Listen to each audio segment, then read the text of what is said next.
That's gone up in the air and বল হাতে প্রথম ওভারে আগুন ছড়ালেন সাকিব। লাহোর কালান্দার্সের মোরাবাসা ম্যাচে আগুন ছোড়ো বোলিং দিয়ে শুরু করলেন সাকিব। ভয়ঙ্কর ভিনসিনকে ফেরালেন সাকিব, তুলে নিলেন পরপর 2 উইকেট। মোরাবাসার ম্যাচে আজ লাহোর কালান্দার্সের বিপক্ষে খেলতে নেমেছে করাচি কিংস। তবে আলোচনার কেন্দ্রবিন্দু হয়ে উঠেছে বাংলাদেশের অলরাউন্ডার সাকিব আল হাসান। টস জিতে আগে বোলিং করার সিদ্ধান্ত নেন লাহোর কালান্দার্স। ইনিংসের 7তম ওভারে বল হাতে সাকিব আল হাসান বল হাতে নিয়ে বাজিমাত করলেন তিনি। তবে নিজের ওভারের শেষ বলে ভেঙে দেন করাচি কিংসের মেরুদণ্ড, যেখানে করাচি কিংসের মহামূল্যবান একটি উইকেট তুলে নেন সাকিব। প্রথম বলে উইকেটের আঘাত আনেন তিনি। সাকিব প্রথম ওভারে 5ম বলে এমন নাটকীয় ঘটনা ঘটে। বলটা সুইং করে ভিতরে ঢুকেছিল, কিন্তু বলটা উড়িয়ে খেলতে চেয়েছিলেন ফেন্সিন। তবে বলটি ঠিকঠাক ব্যাটে না লেগে ক্যাচ তুলে দেন তিনি।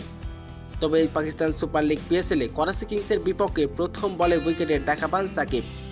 আর সাকিবের এমন বিধ্বংসী বোলিং দেখে রীতিমতো হতবাক সবাই। আর সেই ওভারে সাকিব মাত্র খরচ করেছেন 4 রান। তো দর্শক, সাকিবের এমন বিধ্বংসী বোলিং আপনার কেমন লেগেছে? দর্শক, জানিয়ে দিন আপনার মূল্যবান মতামতটি কমেন্ট বক্সে।